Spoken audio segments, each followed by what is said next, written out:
Hi, and welcome to a special edition of The Truth Files. I was sent the latest lecture given by military weapons expert on microwave technology, Dr. Barrie Trower. What he has to say throughout this lecture is both fascinating and clearly very disturbing.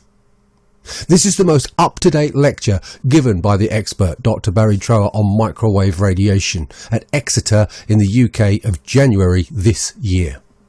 Please share this important video and get people to view it. And remember, your support for my ongoing research and work would be most appreciated. I think that's enough for me for now. Welcome to an exclusive edition of The Truth Files. And share. See you on the other side.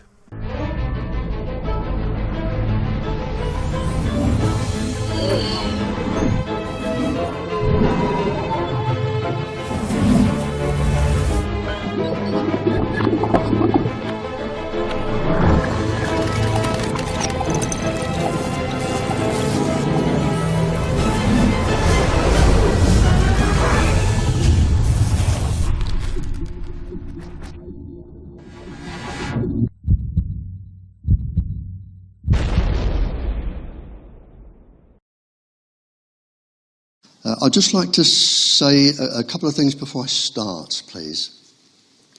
If you have any questions or you wish to see any research that I have used, there is nothing to stop you. I'm in the Liverton phone book, Newton Abbot. There's nothing to stop you, and I know some people here, and they have been out to my house. Nothing to stop you ringing me up saying, "Hey Barry, can I pop out for a cup of coffee? Look at this, discuss this," and there's no problem with that. It goes on all the time. I've had 5 people this week. There's no problem at all with that. Anything I say, I have documentary evidence for. I can't bring it all here. I've used 1,700 papers to compile this and my last talk. But you're welcome to come and look at them and criticise them and say, "Can I have a copy of this?" And take it away for whatever you want to take it away for. But I don't say a single word unless I have documentary evidence. Now, my aim is not to upset anybody, but some of the things I say, can. Between 1949 and 1962, everything we needed to know about microwaves was known and published. By 1962, all of the dangers, all of the hazards, everything was known. And when I say all of them, between the superpowers and us, the brain at that time had been studied for brain waves, and microwaves could be used to penetrate the brain and cause behavioral changes. And by 1962, with the resonance frequencies of the organs and the brain, the cyclotronic resonance frequencies, circadian resonance frequencies, a statement was made in 1962 by the governments that birth defects, all birth defects, organs, whole organisms, all cells, brain function, all emotions, all moods could be altered, changed and destroyed by 1962. Microwaves then, as now, were used as stealth weapons before they became cell phones. In 1965, the use of cell phones by the military was used. I had them. By 1965, the prospect of cell phones and everything from cell phones was seen as a really, really lucrative market for the general public. And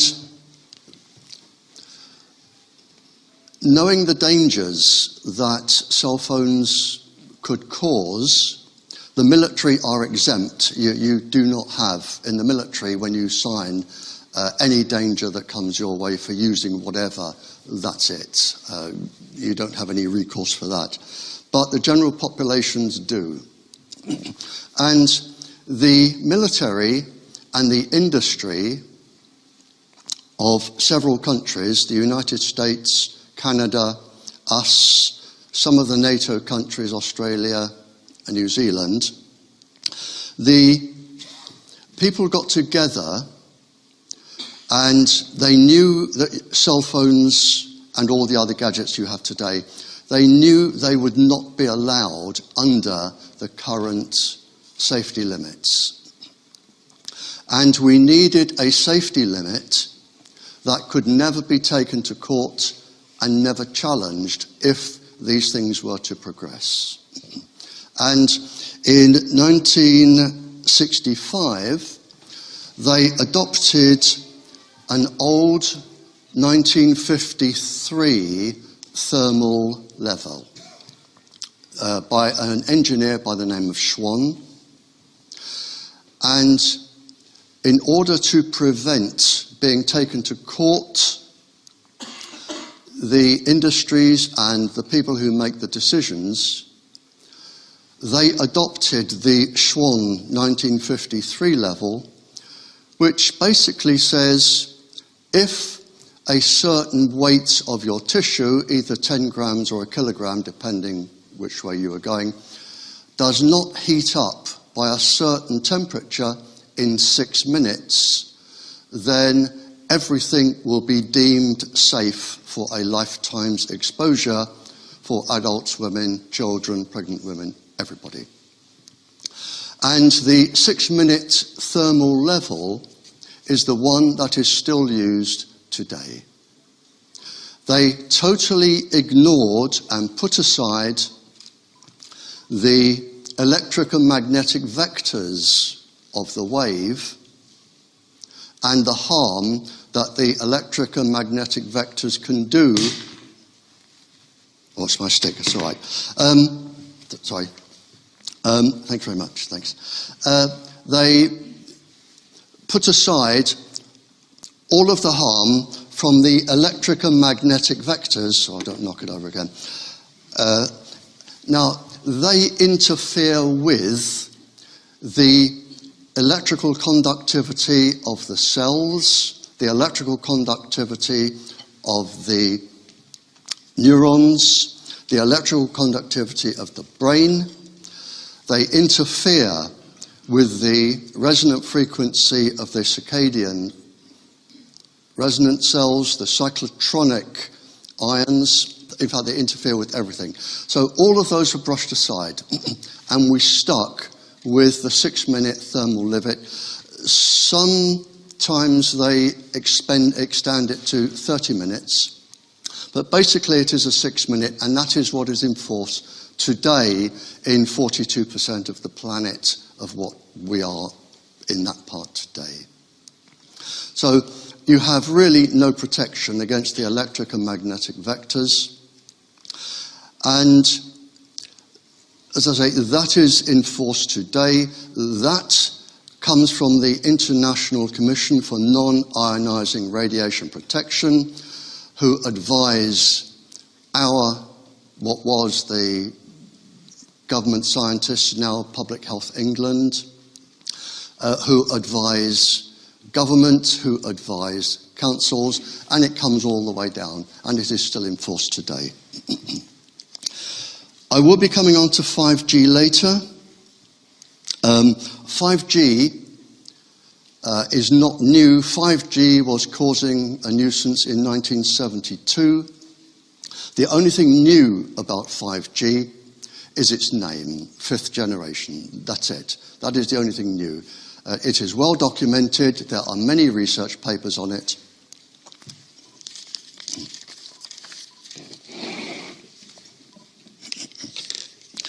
And finally, in 1971, cancer was proven to be caused by low-level microwave radiation and has been kept secret ever since, along with all of the other illnesses and diseases.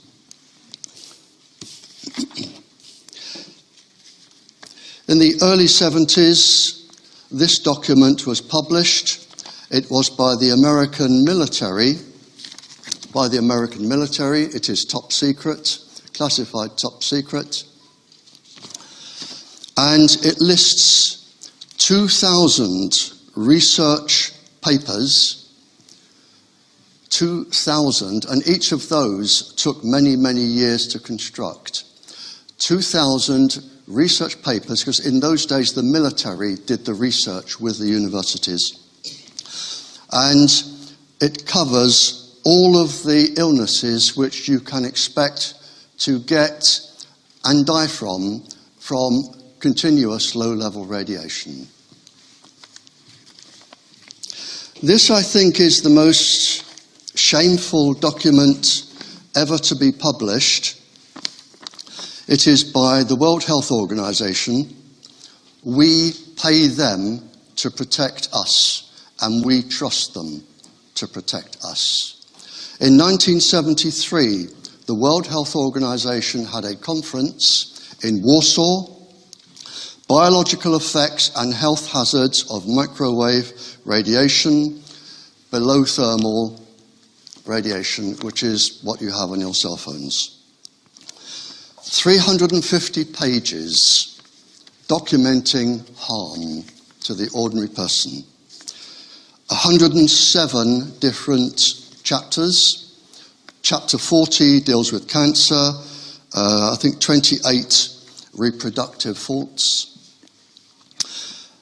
But instead of telling the world, I don't know who made them make the decision, instead of telling the world, it was stamped top secret with a big red top secret stamp. It still is. And you still will not be told about this. They will not admit to it, even today. The second most shameful document, I think, is this one. This was published between 1972 and 1976. The final part was 1976. It is from the US Defense Intelligence Agency. And the document says, if the more advanced nations of the West, which is us, are strict in the enforcement of exposure standards, there could be unfavorable effects on industrial output. Industrial output is profit, and military function. In other words, what they wanted us to do was set a level of radiation for the NATO countries, set a level of radiation that would not be strict. Hence, we came in with the 6-minute thermal level that is still in place today and what councils are advised to adhere to. At that time, the World Health Organization, again, what they didn't tell you,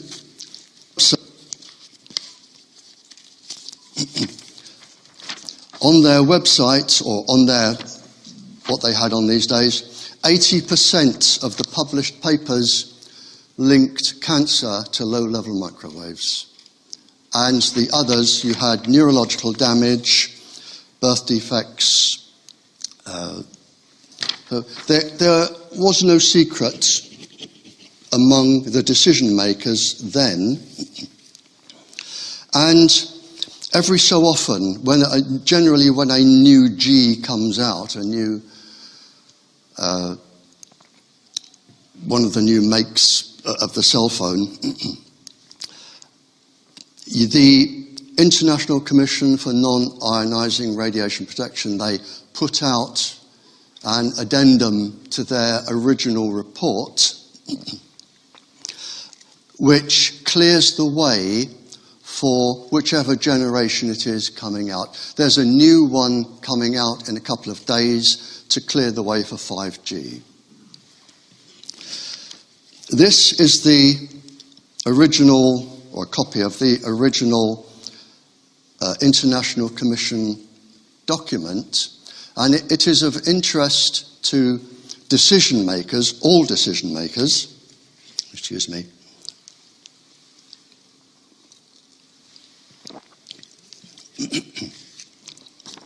because I think I'm not legally trained and I cannot understand people when they talk to me who are legally trained. But I will give you my interpretation of this.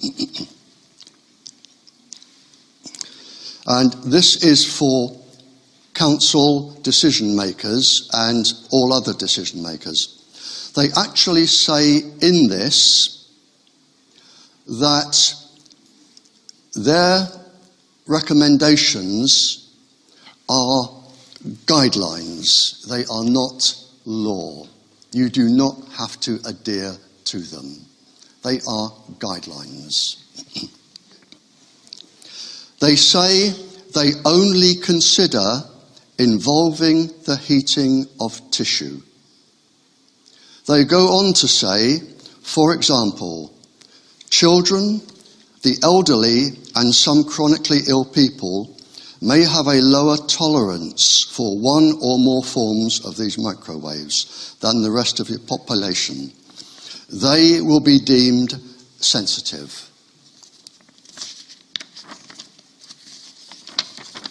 And then they say, on page 547 of this one, in practice, the critical steps in applying these general procedures may differ across the spectrum.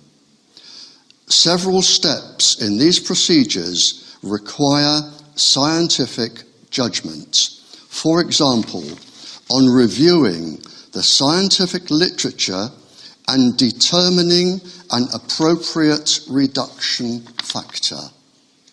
In other words, in my simple brain, if you are told that something is dangerous, as a decision maker, you have the authority to say, this says this level will cause this. I am instructed to reduce the level to a point that is deemed safe. You do not have somebody walk into your school or somewhere and say, sign here, Gov, these are radio waves. We've had radio for 100 years, no problems. And then, zonk, there's a transmitter, and you come back a week later, and like Lego, some other people have gone dong, dong, dong, dong, dong, dong, dong, and you've just a mass of things that you don't understand, and nobody will tell you what they are anyway. Now, I brought a couple of books along, not because I get any money if they're sold or anything like that, but along with the whistleblowers, of which I am one, I have known for many, many, many, many years a captain who is an electronics warfare specialist. Captain, he worked with the Canadian military government and CIA, and he published a book. And in this book, and I can give you the title, and he's updated it. This is the original. He's updated it for 5G. And in it, whereas Snowden, the whistleblower a few years ago, put everything on the internet, he has put all of the top secret papers into a book, given the websites where you can download them if you are a decision maker and you want proof of something. He includes our government, the International Commission, and he's put them all in a book under different categories, everything to do with cell phones, Wi-Fi, 5G, government, and all that. But the reason I want to quote this one is because he has quoted that before this bubble bursts, with children and everybody running around with everything stuck to the sides of their heads, it is expected and anticipated there will be 2 billion deaths. Now, I questioned that in my own mind, and I thought, that's a lot. And in my simple Janet and John brain, I couldn't work out what 2 billion deaths actually means. But it is, if you imagine everybody who died in World War II, it is 28 times that number. And that's a lot.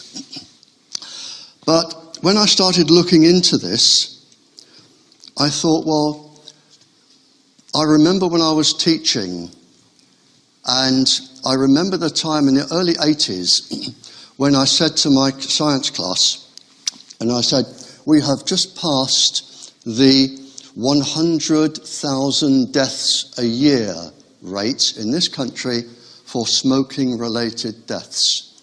And then you start looking around the world for smoking. Smoking was linked to, they didn't know the name then, but they knew that you had lung congestion and died with big black ugly bits. In 1870, smoking was linked to cancer and death in 1870. In 1939, all of the science was in place to have it stopped.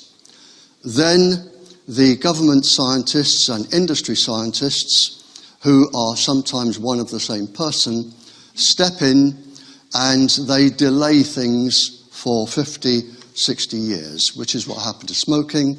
Exactly the same with lead in petrol.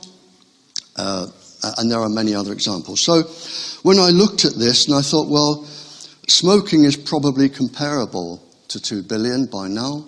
Lead in petrol certainly will be. And I looked around a few figures, and a 10-year international study around the world in various countries had many thousands of miscarriages, suicides, deaths around transmitters. Lima, near Peru, the country, is known as Cancer City, where it is unregulated.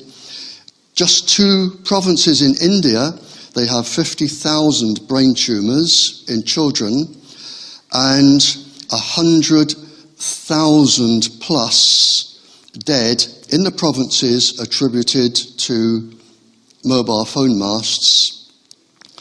And so it goes on.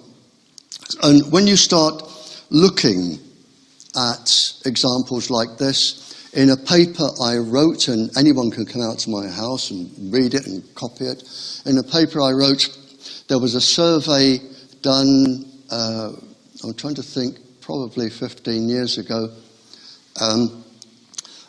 of some of the schools in France and Spain, and they found 200 schools with cancer clusters of 8 or more different types of cancers attributed to the transmitter in the playground. We had one I was involved in, 11 children under 11 with leukemia after a transmitter went up. They all died. It was taken to Parliament. The MP put forward a very, very good case. It took 18 months to get to Parliament. And the minister stood up and said, we are within international guidelines, and sat down. And that was it. In fact, the minister lied. We're not within international guidelines. There are, and I'm not going to dwell on these, but I just, for the decision makers, I will just run through a couple of these. There are already deaths Barrie, sort yourself out, man. What's the matter with you? There are already deaths from Wi-Fi in class, from here to New Zealand. There are 136 studies of harm in schools, proper studies, from Wi-Fi and transmitters in schools. There are 48 studies on child suicide. It's going up around 4% every year. I'll just stop there for a second. It is the pulses or modulations from the frequencies. Professor Mio, King Saud University, he has shown, especially in a child's brain where the tissue is particularly soft, the skull, he has shown that the microwaves penetrate deep into all areas of a child's brain. And a scientist, Penifael, P-E-N-I-F-A-E-L, in 1997, he listed a list of 1 to 600 pulse frequencies that could cause neurological and physiological damage in the body. In the paper I had there from the military, they list all of the symptoms that you can be warned about if you are taken to court, and the last one is severe neurological damage, including death. So, suicide is one of the 5 most commonest from microwaves going into the brain, and I'm not a neurosurgeon, I just know from experience, the 5 most commonest in order are the same symptoms that you would receive from morphine or marijuana: hunger, excessive hunger,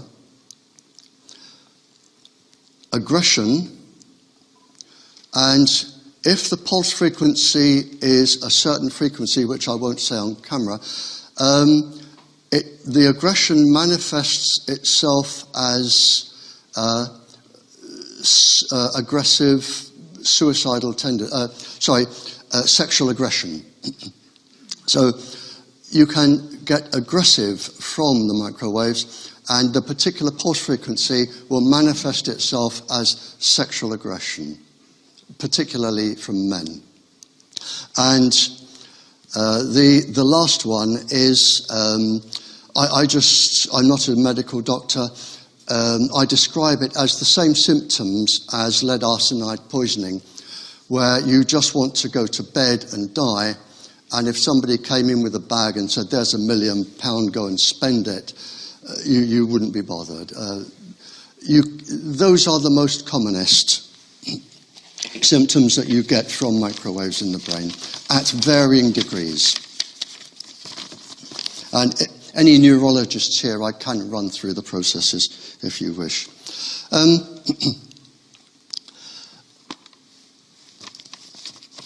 Right, okay, here we go. Pregnant women are particularly vulnerable because the womb, of course, is mostly fluid, and microwaves are attracted and stay in and rearrange the chemical structures of the fluid in many ways. There is a 20-fold higher concentration of damage within the womb. A paediatrician with a neurologist, a medical neurologist, went into a school. I don't know the size of the school, but he found 31 children with physical damage and neurological damage related to the transmitter. The World Health Organization published a paper that showed that a level of microwave irradiation for a pregnant woman can reach 47.7% as a miscarriage, stillbirth, or genetically damaged child rate. 47.7%. A paper published a few years ago, just a couple of years ago, by the European Academy for Environmental Medicine, who are an incredibly talented bunch of doctors and clever people. They looked at their own research and came up with 48%. For school children, and I have taught pregnant school children and I've worked with pregnant teachers, for school children you can add a risk factor of between 10 and 20% more. I don't know exactly, and I don't know anybody who does, due to the increased electrical conductivity in their bodies, the absence of a full working immune system that isn't really up and running till they're 18 or so, the absence of the hardness of the bones and the easiness of the microwaves to penetrate the bones, which are not really fully developed till they're around 27, the last being the clavicle. And of course in the bones you have the bone marrow, which helps with the immune system. So children are particularly vulnerable, between 40% and 60% vulnerable. When I'm talking to governments or royalty or people like that abroad, the one question I say to them is, if you do nothing, and a lot of them are, this isn't all bad news, 58% of the world are doing a lot. We're not, but 58% of the world are. And my aim is to get us doing something. When I say to them, if you do nothing, just look at let's take an average of 50%. The mathematics is relatively simple. It's like a decay curve, a nuclear decay curve. In one generation of exposed children, let's say 20 years, a half of your newborns are going to have some sort of defect if they are alive. Another 20 years, you're down to a quarter. Another 20 years, you are down to an eighth. So in 60 years, I say to them, and this isn't my work, this is the work of proper, real professionals doing this job. In 60 years, only 1 in 8 of your children can be born or expected to be born healthy. How are you going to run your infrastructure? How are you going to run your health service? Who's going to pay for it? Where are the taxes coming from? Who's going to man the factories? Where are they coming from? The only answer to this is mass immigration. That is the only answer, if you wish to survive as a country. And I'm coming on to trees and animals later.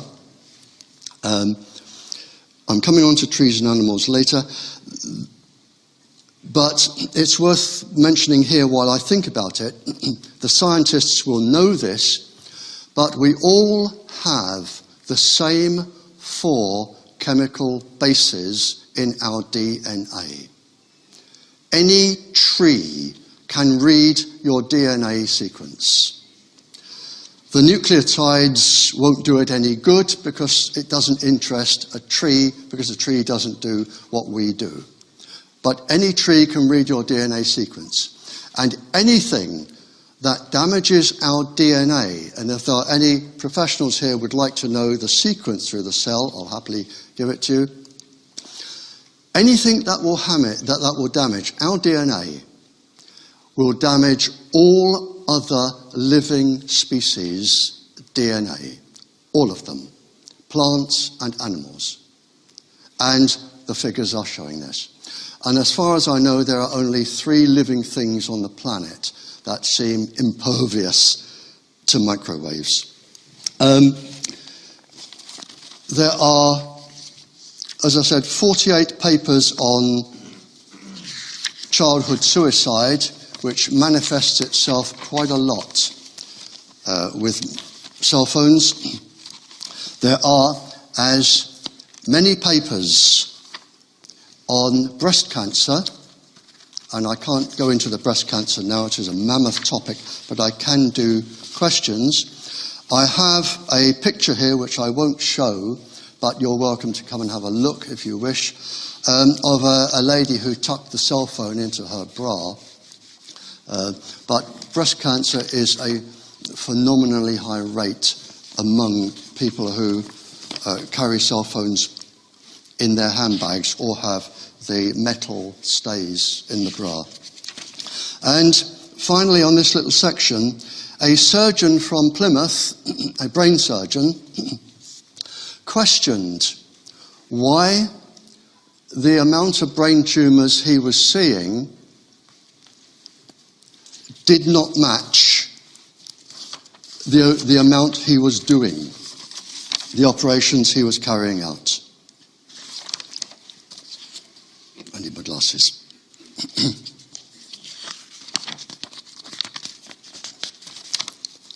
And the answer, if I can find it, here we are. The brain surgeon challenged the statistics. And we looked into this. I had a letter from him and I wrote to him. And I sent him a copy of this. And our statistical office of statistics, whatever it is, they take, or they did then, and it's, as far as I know, it's still going, they are taking 40,000 brain tumours off these statistics every single year. 40,000. And it is justified. What they are saying is, aha, the endocrine glands in the brain are not actually grey or white matter. We associate the brain with grey or white matter. Therefore, they're not really brain. Therefore, the tumours of the endocrine glands are not brain, so we can take those. So we take off the 40,000 endocrine cancers a year. And this is how it goes on, and this is how you get your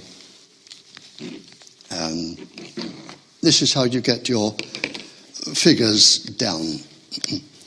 But I did say to the doctor, surgeon, you work for the NHS, if you try and raise this, I have known 2 area health authority, whatever the chief person is called, the chief of the area health authority, I have known 1 be threatened that she would lose her job in 1/2 of 1 day if she brought this to anybody's attention, and the other one that the best thing he could do was keep quiet and stick to other things. Now, we put Wi-Fi in schools. We put Wi-Fi in schools. You can go into virtually any state primary school and they will have 20 Wi-Fis in the class, plus the routers on the ceiling, plus a transmitter, and there will probably be iPads as well.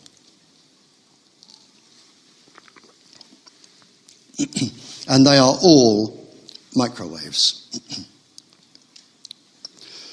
What you are not told, and if you are a school governor or a decision maker, what you are not told when you put these in front of our 5-year-olds or even 4-year-olds these days, what you are not told is that the Wi-Fi in your classroom or your children's or grandchildren's classroom or their bedroom, the Wi-Fi is in the same category for danger.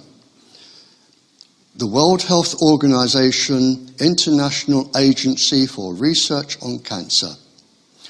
They are in the same category, exactly the same, as mercury, lead, DDT, benzene, which is the smell from petrol you get, exhaust fumes from cars, HIV type 2, and chloroform. The same. Now, if I walked into anybody's school with any of those and said, here you are, play with this for a day, I would be jailed, certified, sectioned, and jailed. And yet, we've got children with these on their laps.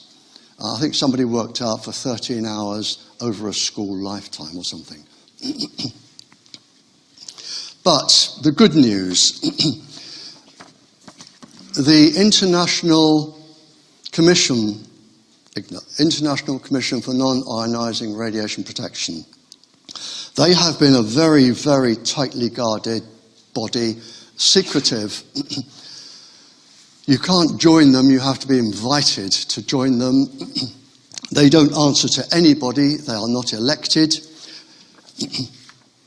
And they have been a very, very close community. But just Saturday, they are based in Germany. On Saturday, we have a defector. And with 5G coming, he is not prepared to do what they are doing or be a member of their gang anymore.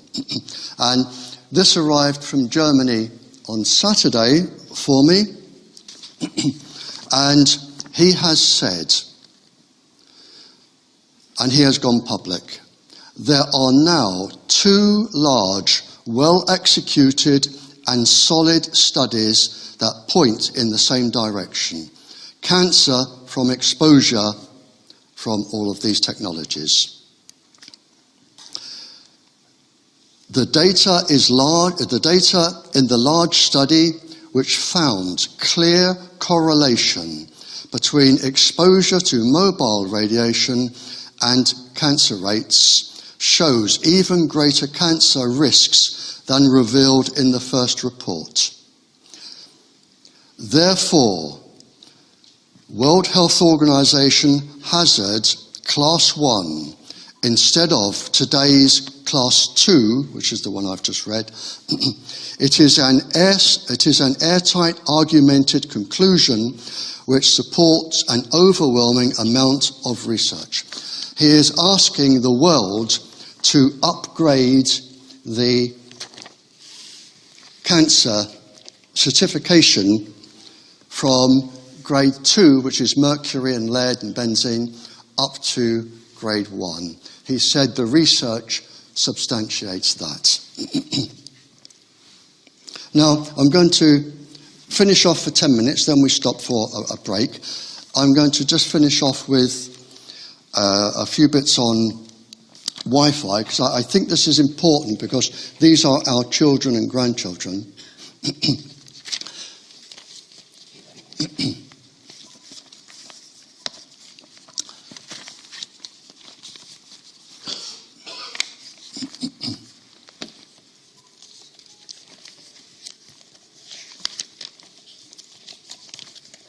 Here we go. Right. I'm just going to run over a few things. I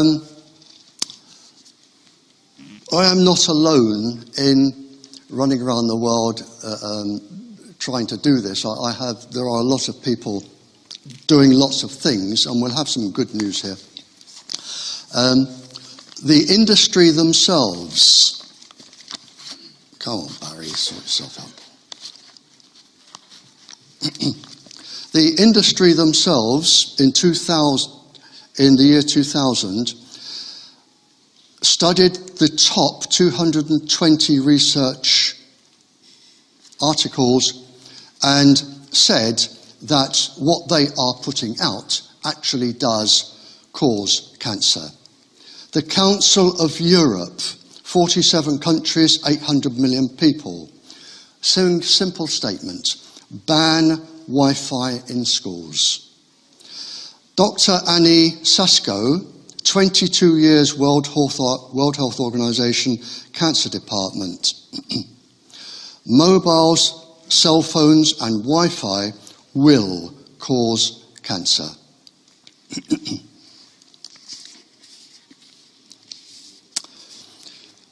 Switzerland, France, Germany, Belgium, England, this is not the state schools, England have started to remove Wi-Fi from schools.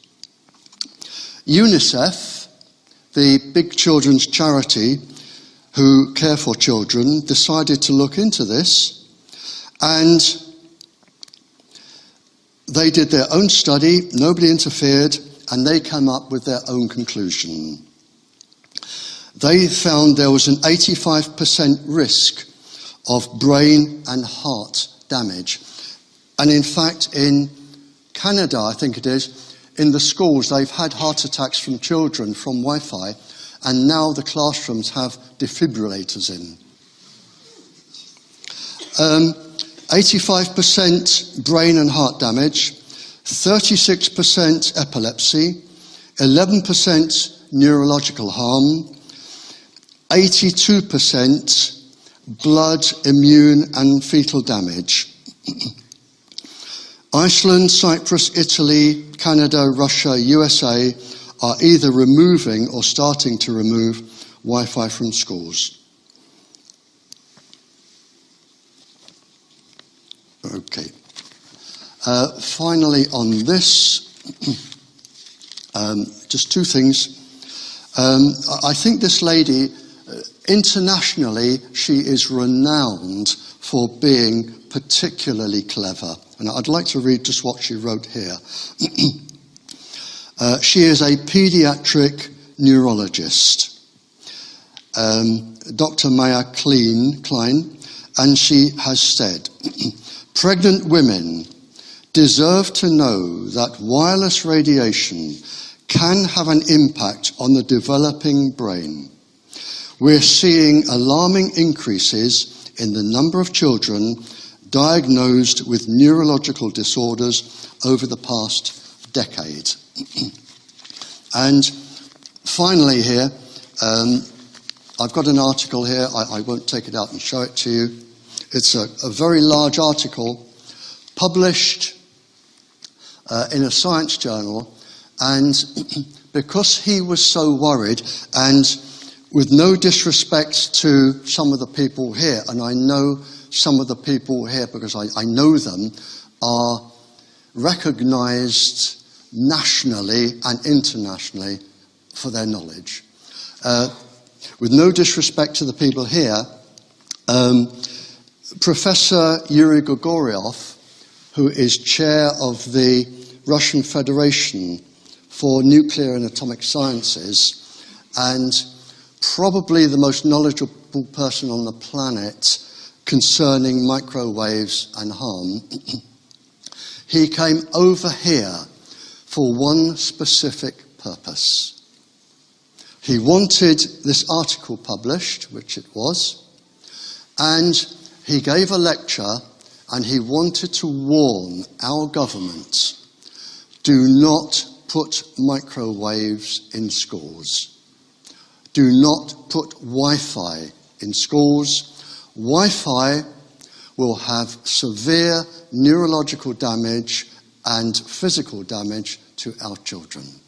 He came all the way over here just to say that and to warn us. And anyone wants to see the article, you can come around my house and read it and photograph it. Okay, do you want, I'm going on to trees and 5G after this. Is this a good time? Would you want to stop now? I've done an hour. Yeah, we'll stop now, and then we'll stop for a quick break, and then I'll do trees, 5G, which is all I've got left. They won't take long, and then we'll have all the questions.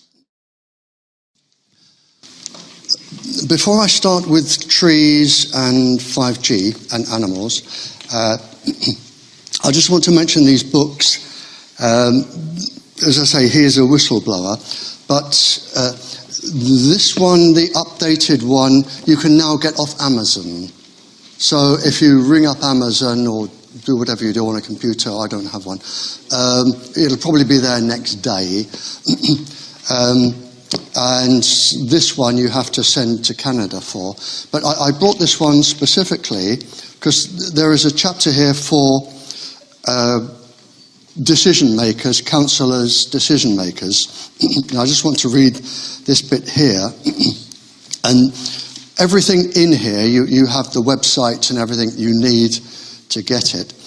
This is for decision makers from 2015.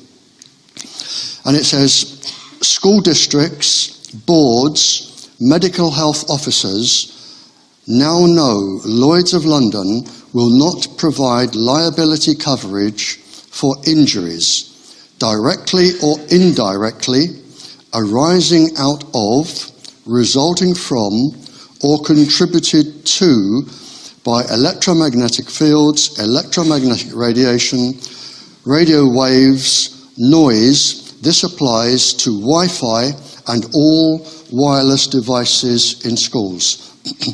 And I believe, I don't know that I'm correct, but I believe Lloyd's insure other insurance companies. And if I were a decision maker, one thing I would ask for in writing, because apart from the harm, which my brain can't even contemplate, apart from the harm, if you are taken to court over the death or an injury of a child, and you have no insurance cover, and I have had parents and people come to me and say, what do I do about injury? And I say, well, there will be insurance, or there will not be insurance, depending on. Ask your school people or your council or whoever for the specific sentence in their policy that says we will cover your child, whatever, from electromagnetic illness. There should be a specific sentence there that says that. If there is not, then I don't know the law, but if as a decision maker you are taken to court, I have spent a whole day in court being cross-examined by an incredibly ambitious, tenacious barrister.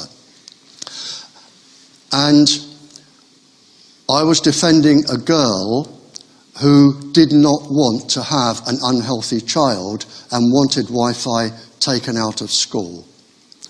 And I thought after that, Andrew Goldsworthy, who works with ESUK as an advisor, he was the medical expert. And I thought, I'm glad I was on my side because I can stand my ground. And I thought, if I were a decision maker against such a barrister, I would be taken to pieces with the information that is there. And I think it's something that decision makers just need to bear in mind. Trees, right. I'm quoting this from the magazine ESUK, which I think there are some copies over there, but it's quarterly or 4 times a year, and they do cover lots of legal aspects, and they have their doctors, scientific advisors, and it is well worth getting, and it's not expensive. But in ESUK, there is an article here on trees subjected to low-level microwave irradiation, 29 pages, the red oak, cherry, willow, black poplar, and all trees suffer the same. They all start losing their immune system once you bombard them with communications microwaves. Trees are designed to pick up radiation. They are not designed to pick up microwaves. They do not like microwaves. Even children in school do experiments with watercress near cell phones or with microwave water. It's patently obvious that any tree does not like microwaves. And the moment you start microwaving a tree, two things happen. First is the tree starts to lose its immune system. And secondly, I did say there were 3 species on Earth that I know of that are impervious to microwaves. One of them is bacteria, microorganisms. They seem to thrive under the energy from microwaves. I don't know why. I have had it explained to me by a professor, but I couldn't understand what he was saying. But 2 things happen with trees. First, the bacterium start to thrive and invade the tree. And secondly, the tree starts to lose its immune system, and it's only a matter of time. Here, where 5G is going up, all around the world, where 5G is going up, trees are coming down. The reason is trees inhibit the progress of 5G. 5G is not a big around circular wave that you get from transmitters. 5G is a beam, sort of a cross between a torch and a laser. It is a beam, and that beam has trouble going through a tree trunk or the density of leaves, especially if they're wet, and especially along roads. I have had calls from all over the world saying, Barry, why are they cutting our trees down? And I say, is 5G going up? Yes, there is your answer. In Malta, the lady that rang me said they're cutting the trees down and the reason is that motorists can see better. In the USA, when they're just not giving an explanation, they're just cutting them down. Sydney is the only place I know, Sydney, Australia, where they're telling the truth, and the application into the government is the submission to the government 5G inquiry. Sacrifice trees for network performance and overwhelming numbers of small cells. In Australia, they've just said, if you want 5G, we cut the trees down. Simple as that. Here, our local paper, or my local paper, out at Bobby Tracy, the advertiser here, we are culling. Now, the reason given to us, we are culling in the Teenbridge area, that I come under Teenbridge, 90,000 trees to stop the prevention of dieback. I don't know what dieback is, I'm not a tree expert,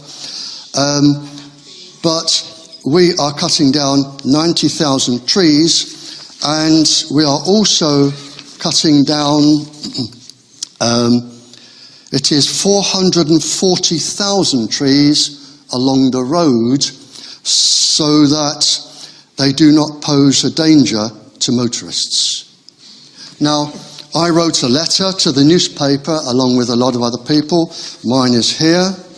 And I've said, is it a coincidence that we have to cut down 440,000 trees suddenly posing a danger at the exact location that 5G needs to go up on the lampposts? 5G has to go up about every 100, 150 meters. Magazines, I'm not the only one with research. There is an article here that birds, bees, insects, trees, the migration of animals, colony collapse, a big study on aspen trees. There are 20 studies here, proper university studies on all of these. And it is the same thing, really. All of those, you suppress the immune system, and for the animals, the navigating animals, the ones that use the sun or the Earth's magnetic field, even the creepy crawlies that go along the ground,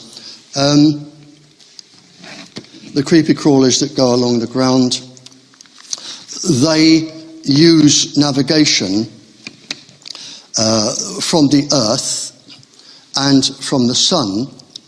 But for the scientists here, I'm talking about the cryptochrome pigment double electron absorption system that has been published in Nature for robins, and we know the other birds have it, the other animals have it. Animals lose their immune system, all animals, and those that use the sun or the Earth's magnetic field, they become disorientated. Migrating birds get lost, butterflies get lost, and you have quite a lot of harm, particularly on insects. Insects, they have a large surface area to body volume, and their surface area absorbs more radiation than the body can hold. It's known that one of the 5G frequencies, when it was tested on a bee, just absolutely saturated the bee. The bee lost its immune system and the whole thing turned to pus inside. Now, I'm going to mention just a couple of studies here. Two studies costing 30 million euros over a good 10, 12 years found an increased cancer tumours in animals exposed to phone mast radiation.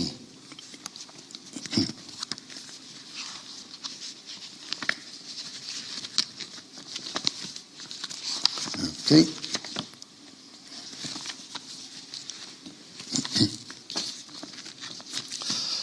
Animals facing extinction have been reported. Animals facing extinction have been reported here in India, Netherlands, Japan. Up to 40% of hives lost. Insect extinction in Germany from study by entomologists. And so it goes on. Nobody is immune from this.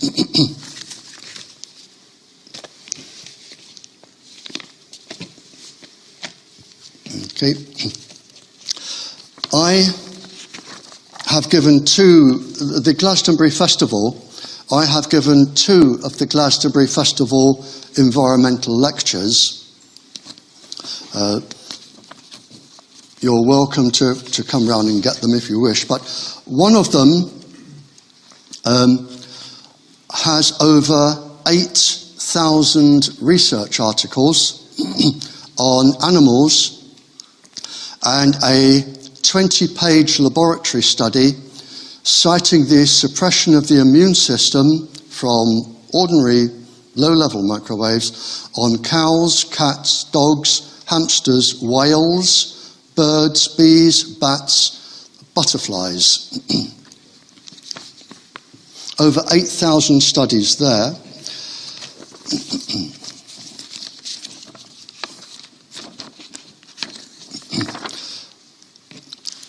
The second one I gave, the first one was predominantly bees. The second one was animals from all species.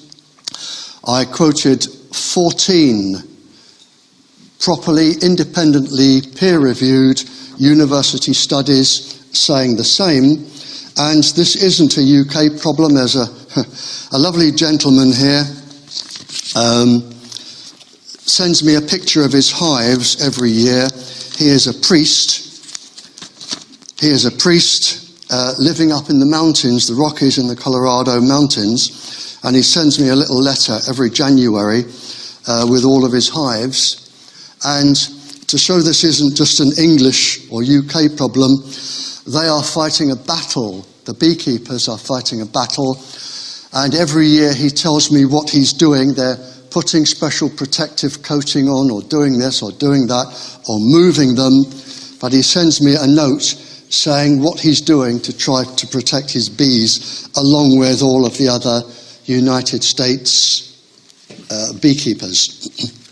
Now, I want to come finally on animals to a study here.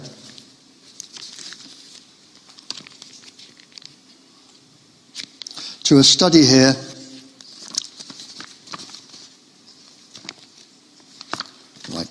I know where I am. This is probably the biggest and most comprehensive and legal study.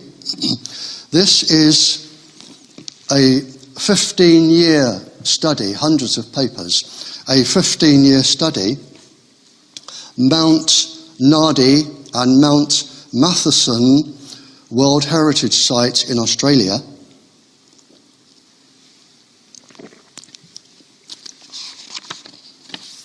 World Heritage Site in Australia.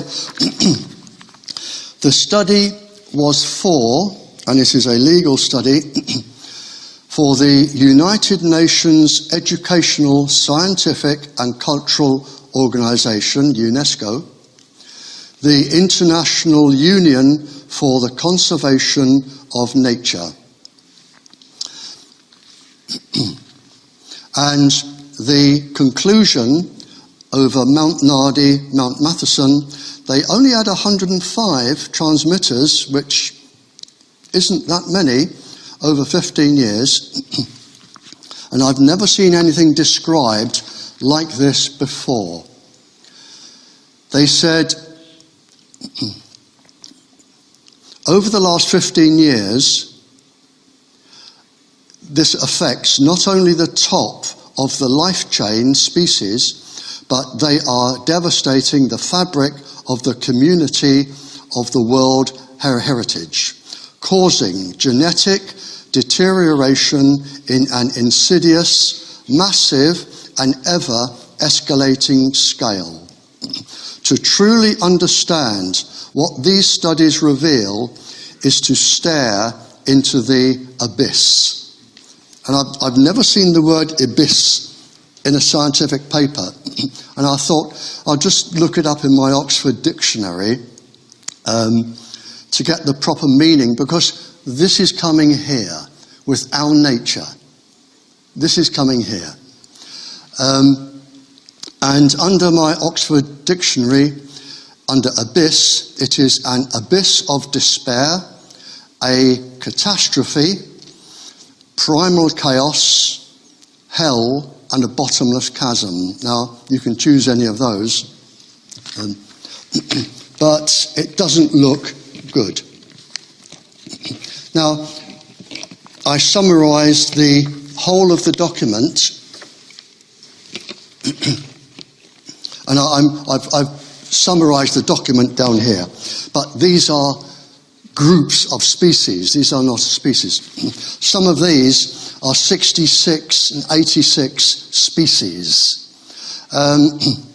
And when you run down this whole list of species, the common words appear. They either migrate and they won't come back, they exhibit unnatural behaviour, and then you have gone, retreated to another area, rarely heard,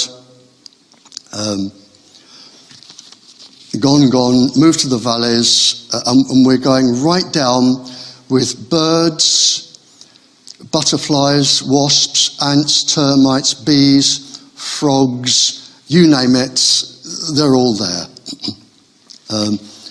And those that haven't gone, so the ants have become aggressive, but the moths, butterflies, ants, bees, flies, they are down around 80%.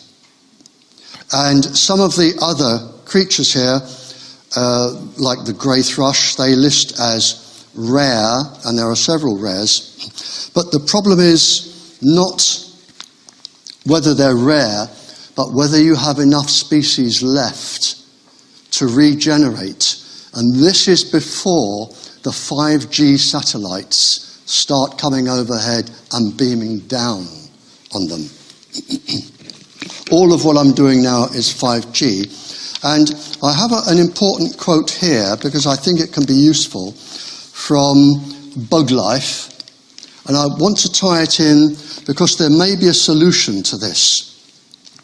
And this is published in 2018.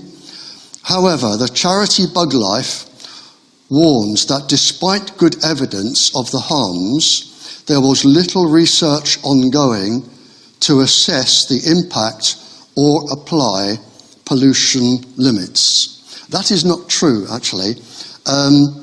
I've quoted nearly 40,000 research papers. ESUK magazine publishes animal studies every time it comes out. There is generally one a day, but I'm not criticising Bug Life because I think one of the answers to this, and I thought about that sort of only yesterday, I thought, how can we sort of solve this here? I have no authority and no status. And whoever I try and reach will never reply to my letters, and I can't get through to them.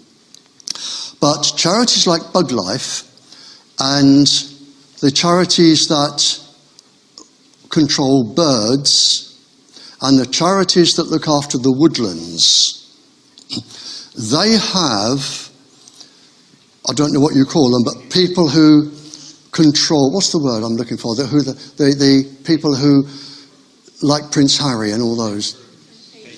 Patrons, that's it, thank you. They have patrons.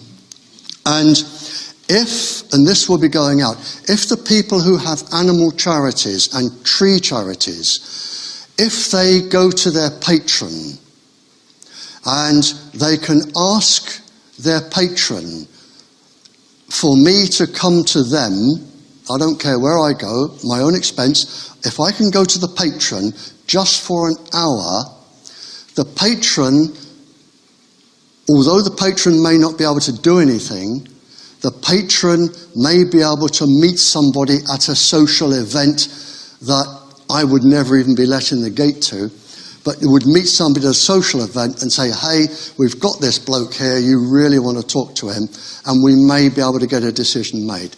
That is the only way I think we can actually get a handle on this, because the industry is immensely powerful.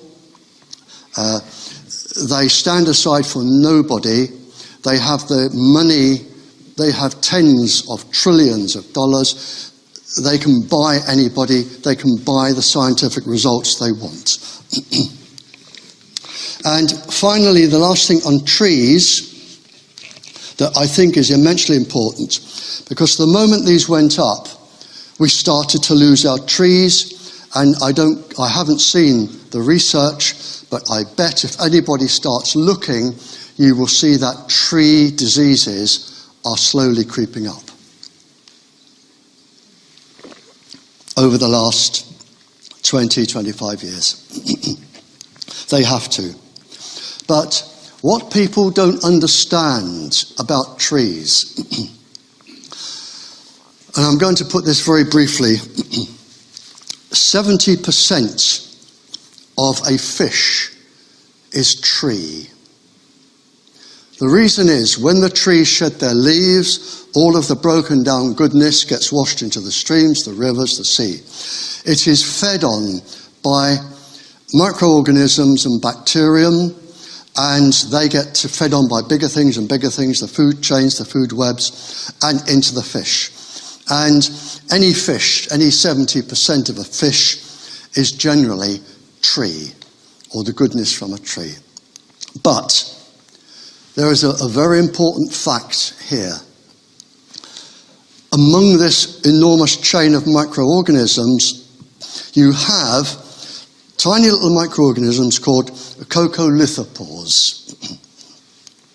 And they do their share of feeding and they are fed on. But they produce one important molecule. Coccolithopores produce a molecule called dimethyl sulfide. It is the only molecule known at this point in time, the only molecule known, because it drifts out of the water into the air. And it is the only molecule known to take part, and that is necessary, in cloud formation. Now, if you go and cut down all of the trees in there, I think we're going to cut down 70 million or something. You cannot replace 70 million trees with 70 million saplings. The average age will be about 100 years, and the saplings will not do the same job. They will not absorb the carbon dioxide from the atmosphere for a start. Now, if you cut down the trees, you are cutting down the formation of clouds in the atmosphere, which means you will get droughts. It is as simple as that. We cannot go round cutting down that many trees if it isn't necessary, and the only way to have 5G is to cut down trees. So there is a balance there, and it needs to be known to somebody. Now, with 5G, I'm going to finish on 5G.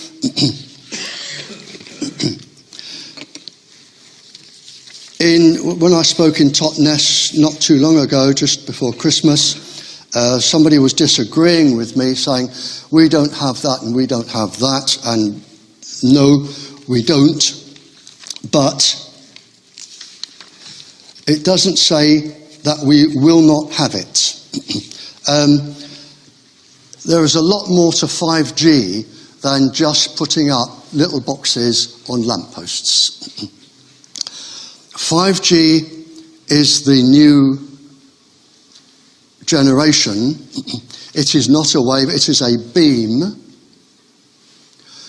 It is going to be used by around 53 organisations in this country, plus the secret services, plus the military, plus the American bases and their frequencies. There are quite a lot of frequencies that people don't know about that are going up when you have a 5G transmitter, and most of them are secret. In fact, there are a lot. And 5G is going to merge. When I look at the frequencies, the spectrum across the whole range, 5G is going to merge basically with Wi-Fi 6. And they are already producing 6G. 5G and Wi-Fi 6 are getting very, very close together. They are going to be used in unison. Right, I need to keep these in order, or I should be a silly boy. Right, here we are. Now, for decision makers,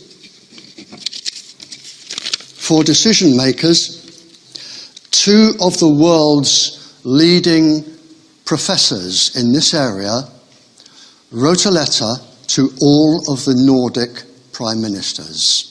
It is a brilliant letter. I wish I had the skill to write this letter. I certainly don't. It is a brilliant letter.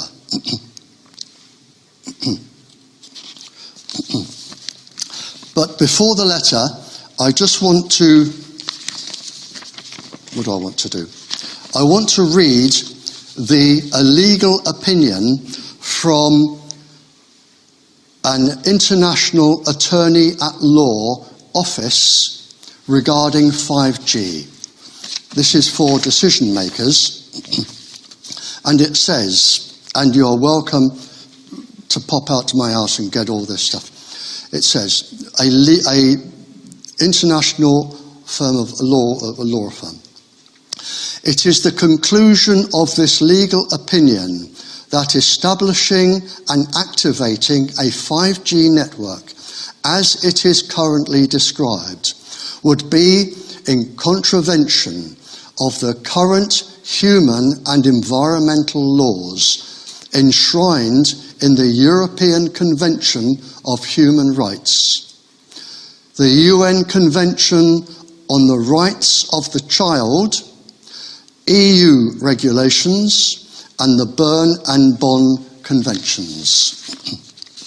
And going through documents, I have found, and these mean absolutely nothing to me, the UN Convention 1989, each state, and we come under the United Nations, each state has a legal responsibility to protect children to ensure maximum development.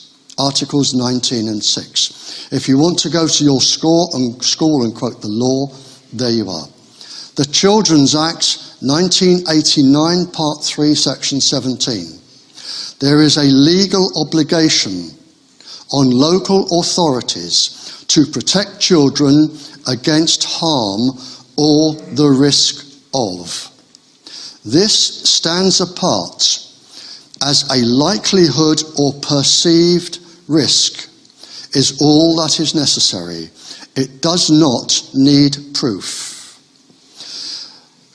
I believe that this only applies, and I'm not sure, to children who are in care, children who are fostered or adopted. But every school has one of those anyway, I would imagine. You have the Nuremberg Code, UN 1950, Article 7. Prohibits any experiment without consent. 5G is an experiment. In fact, all of them are experiments. Tetra Airwave is an experiment. But under the Nuremberg Code, any experiment that affects you bodily or your health is illegal unless you give your consent.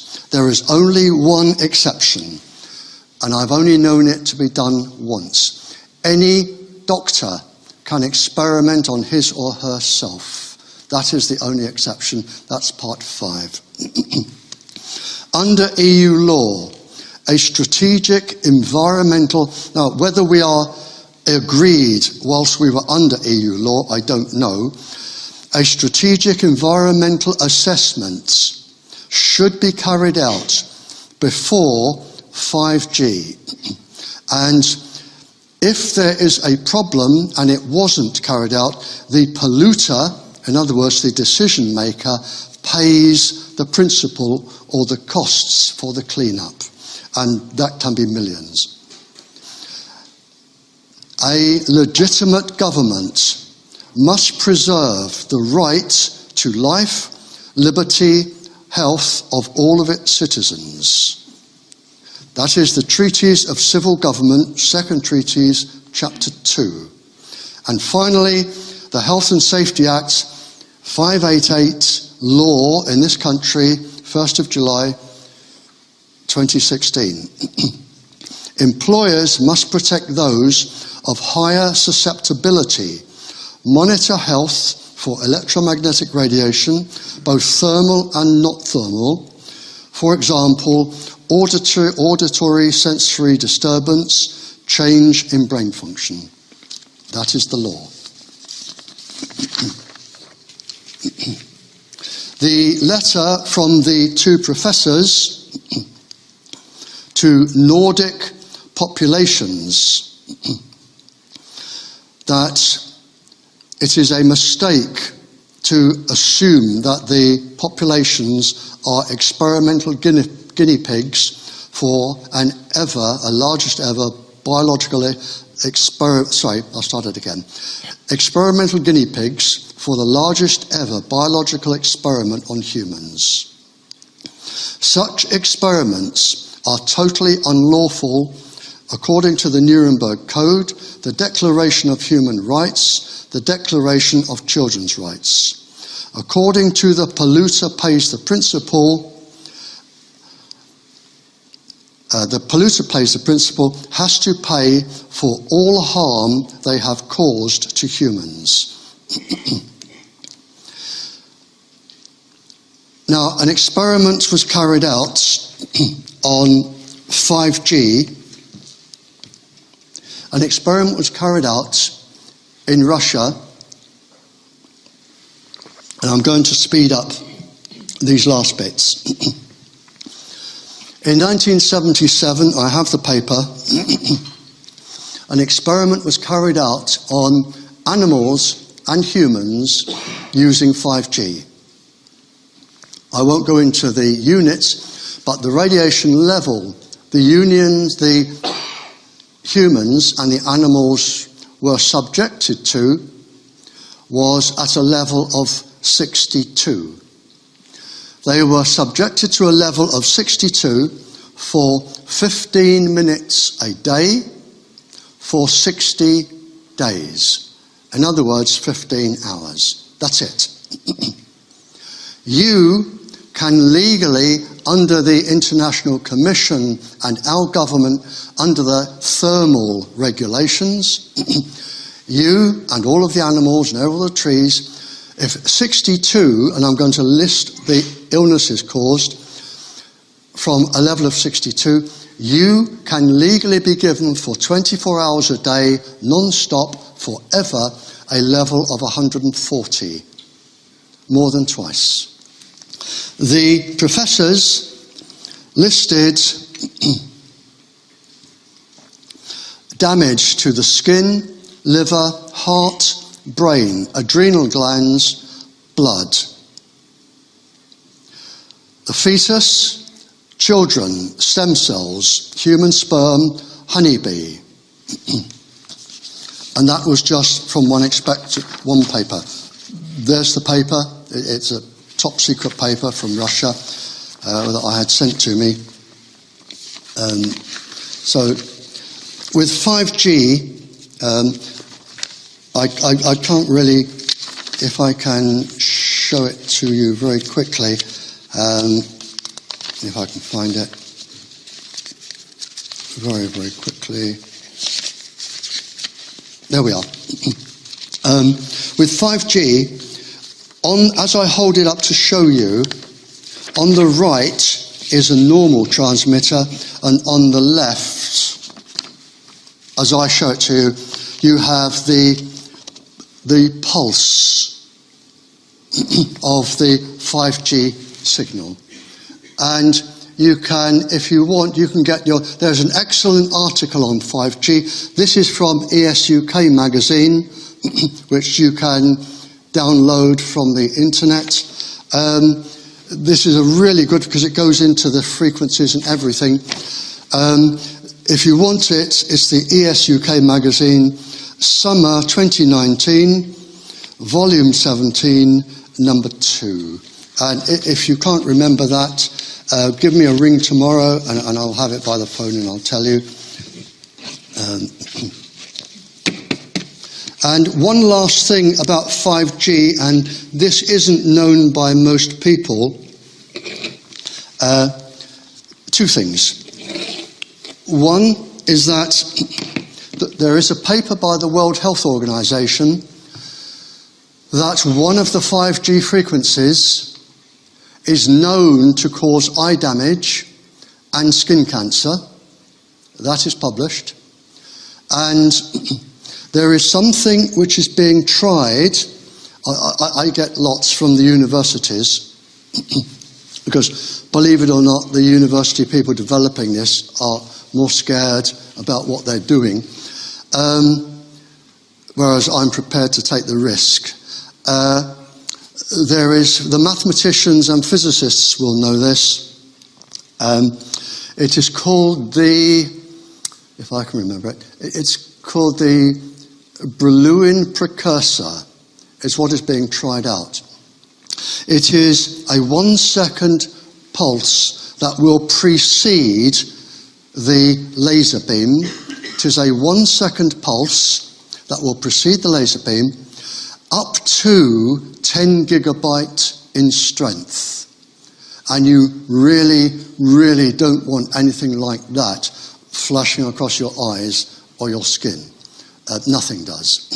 That is being tried out as a burst of energy so that you can download a whole movie or whatever. Now, just to finish off, it's not all gloom and doom.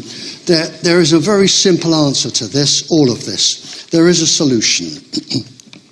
All you have to do is run cables. Many countries, they don't have smart meters that use Wi-Fi. All of the smart meters run off cable. All of the cables into the schools, all of the Wi-Fi in the schools, well, it's not Wi-Fi, it is cabled from source. There are no microwaves in the air. If we took the trouble to run cables, just like telephone cables, everybody could have everything they wanted, even better, more secure, and better and faster. But we have 500 companies that are immensely powerful. They are pushing the Wi-Fi because they're getting as much money as they can, and this is how they are progressing. But the easy answer is just to have cable. If we run a cable along a forest, the trees are happy, the animals are happy, everybody is happy, you can have them into the schools. And if we turn down all of the transmitters, just turn them down, so that only the emergency services need them. If you're in a car and you break down in the middle of Dartmoor, you can ring. If we just had that system, which is what it was originally designed for, there would be no problem. But the problem is, and was unforeseen in the 70s, this system has been hijacked by children and addicts and everybody else, and the use was not thought up before they released this. And they are chemically and physically addictive. And I have articles from Scientific American Mind that show that children will demonstrate severe aggression where a child has threatened to murder her parents if they so much as touched her equipment, and a child has punched the mother in the face for touching the equipment. We're getting to that stage. But there is a solution, but the problem with the solution, and we go right back to the very first document, you will lose profit. And this really all comes down to money. And what I'd like to do now, we'll just get straight on, if we can, Charlie, please, straight on with questions. Well done, everyone. I know, thanks, Barry.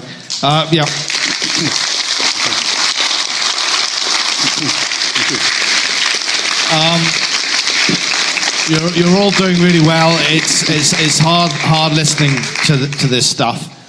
So we're going to have questions and answers. So we're going to cut it slightly shorter because we've all got homes to go to. So we don't want to go much past 10 o'clock. So we're going to have about 15 minutes for questions and answers. Hands up if you have... Can I just say, yes. There is a gentleman who asked very, very early, he has a desperate question. Jonathan, is it Jonathan? To do with eyes. Sorry, could we have a question from Jonathan, please? Yeah, thank you. It's about the 5G infrastructure, and part of that is going to be the LED street lighting. There is, in America, a researcher and lighting design mathematician who says that LED, in the form of the new streetlights and car headlights, is going to cause irreparable damage to everyone's eyesight, because LED light is rather like a laser light in that it's generated from a flat projector and has a beam-like capability. Could you talk about the health concerns in respect of LED light and how it might affect the optics? Right, I'll go as far as I can. Yes to eye damage, yes to skin cancer. That's documented. Blue light. I'm assuming the blue light you're looking at is 450 to 500 nanometers. Yes. Yep. Okay. Right. Blue light. Now there are radiation sensors, ganglions on the sides of the eyes. Their full function isn't fully understood, but it is known they pick up radiation and they send it back to the brain. Blue light is also known to go to the retina at the back of the eye. It is known to go to the hypothalamus. The hypothalamus has special enzymes. They're called periods. Now, the enzymes in the molecules or the cells in the hypothalamus in the brain, it is known that under normal conditions without blue light, they travel to the outside of the molecule or the outside of the cell. There is a chemical reaction, I don't know what it is, but then they come back. The complete cycle takes 24 hours. Now, blue light is known to slow this down by up to 2 hours a day. Up to 2 hours a day. The hypothalamus, I know, controls the internal circadian resonant frequencies, our internal clocks. The hypothalamus is also connected to the pituitary, which releases hormones and can be responsible for behavior. Now, that is as far as my knowledge goes, but I'm just going to throw this out. Are there any medical professionals here? I would like to know, if you slow down the hypothalamus for up to 2 hours a day and it is continuous, is there any medical professional here that could enlighten me and everybody on any knock-on effect for organs or whatever it is I don't know about? Thank you. Some years ago I was in Malta. Oh, sorry, I was looking at the gentleman behind you. Oh. Sorry. Doing mental health studies in Malta, and they did various studies. And we had what we call blue rooms, mood rooms, which what you were stating there with the mitochondrial and the pituitary gland and around that area. And they found that there was mood suppressor, and people got not depressed, but you could stabilize the mood, but it also slowed the functions of the mind. So what we're saying, in case they couldn't hear you at the back, it will change moods and suppress processes in the mind. Yes. Yeah. And they also found out taurine in Red Bull actually lifted it. Could I ask something else, sir, please? We're all adults and we have mechanisms that.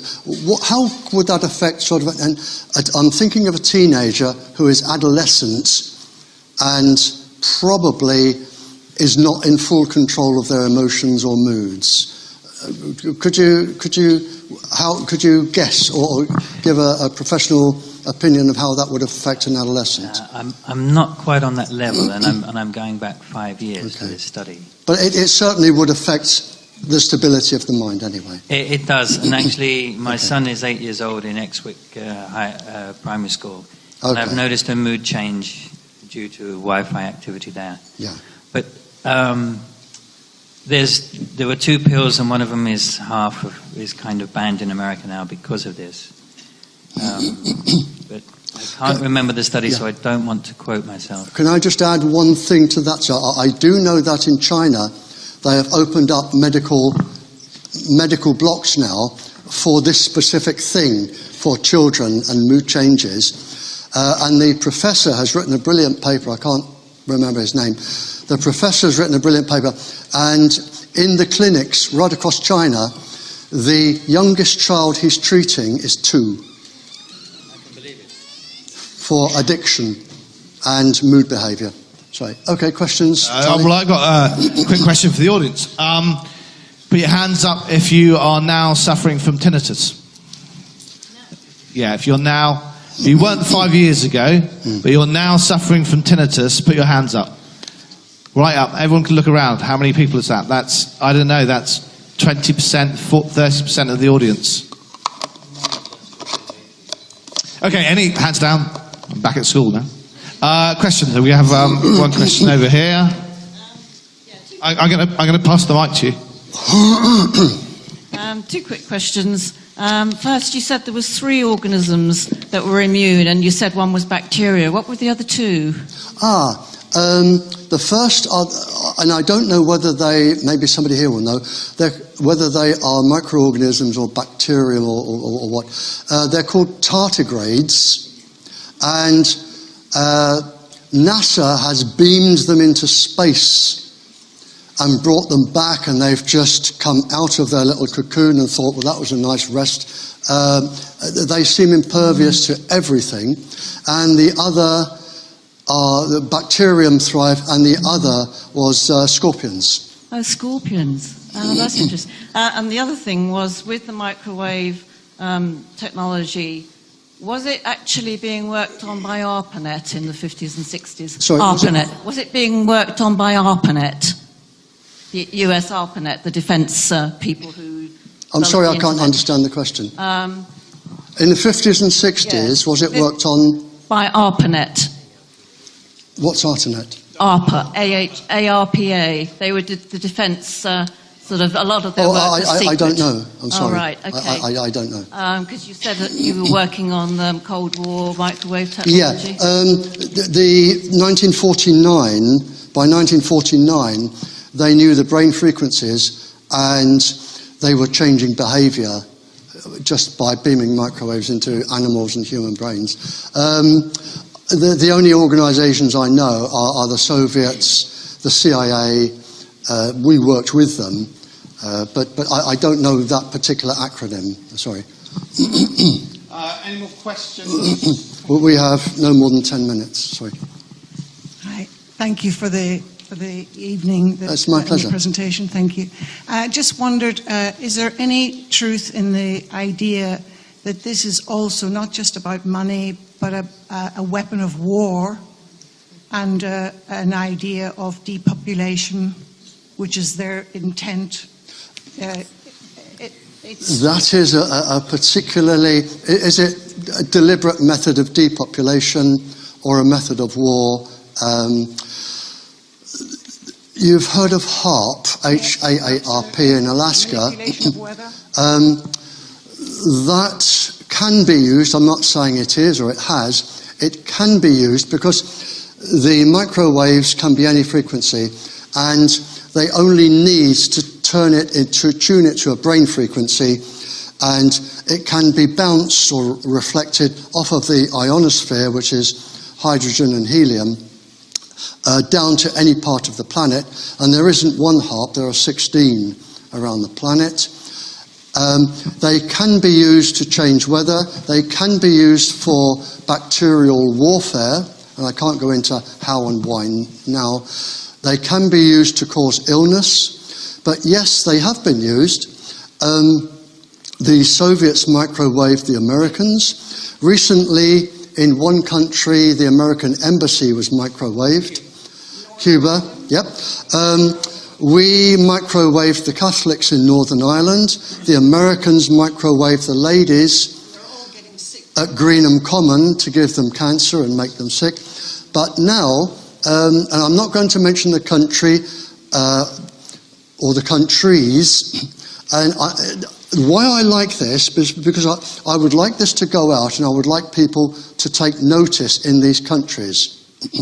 But I know one country from my travels where there is a very heavy, I think there are about 2 million Muslim populations, density of Muslims, and the concentration of towers is within there.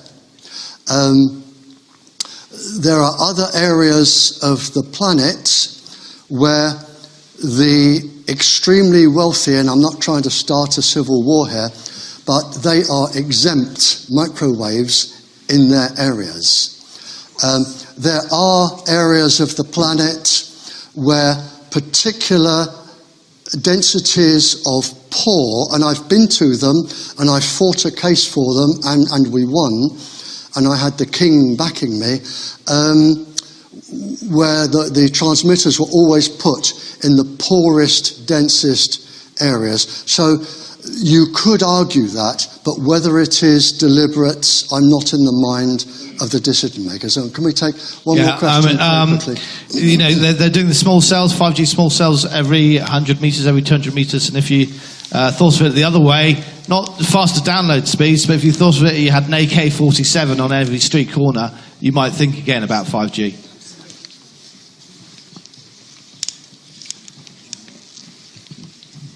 Yeah, hi, Barry. Yes. Hi, Barry. I was living in Bristol, which is a 5G testbed, and it gave me cancer on my skin, and also I nearly lost my vision. It made me extremely fatigued over and over in years, and I tested the environment with a meter, and the exposure levels are horrendous. So I left my whole life behind.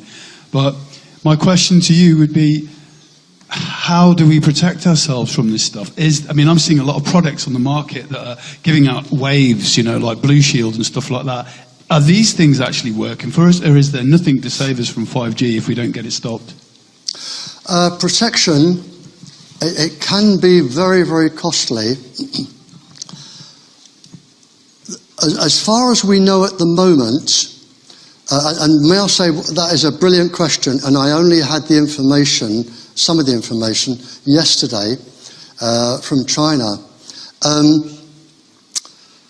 The new 5G, whether it's 5G or 6G, and I can't get my brain around why they're doing this at the moment, but a university has developed the 5G beam that will penetrate the metal casing on a cell phone.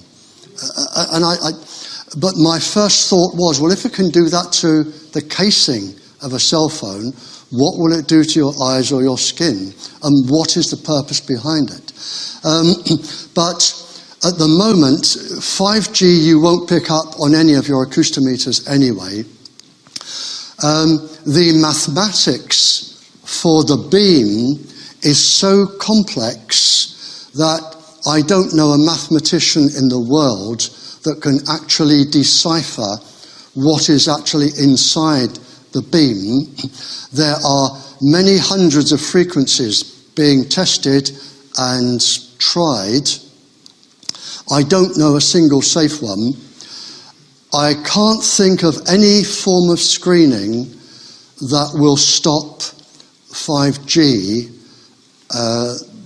unless, again, ESUK, they have a directory of, I think, 350 items, something like that, on their website that may stop different Gs. I don't know.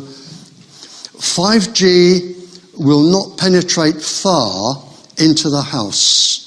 It can be stopped by walls, unless they put the metal bit in. But 5G is having a carrier wave that will take it further. Its penetrative power is not strong when it comes to buildings and trees, but they are using carrier waves, namely 4G or 3G, 700 megahertz, to bring it further into the house. But it is designed to marry up and work with smart meters and the Wi-Fi and everything else. So at the moment, until 5G is established, we don't know how to block it because they haven't produced it. It's like saying we want a bulletproof jacket, but we haven't made the bullets. Until you've made the bullets, you won't know what works. Great. Thanks so much, Barry. Okay. Much appreciated. Now, I want to wrap this up because, time, and as I said, we've all got homes to go to. Can I just add something there as well, please? Absolutely, yeah. Okay, if I were a decision maker, a councillor or a school governor or something, I'm thinking of me, and somebody said, we want you to sign here because this is coming on your land, your territory, your property. I would say, very simply, give me the research paper. If I am the signatory, I take responsibility, and under this law, it is the principal who pays the costs. If I am signing for this, give me a research paper that says pregnant women, the animals, the trees, children will be unharmed for the duration that they are in front of it. Give me one research paper. I will send it for independent peer review to Nature publications or a top-rate journal, and I will see what their reply is. And they will come back and say, there is no safe level for a child ever. But I would safeguard myself, and I'm not saying this as a threat, but I do get a lot of councillors and legal people coming to my house saying, can we take the council to court under civil law? And I don't know, but the pot is boiling, and if I were a decision maker, I would want something cast iron. So give this to me, I will make my own decision, I will not be bullied.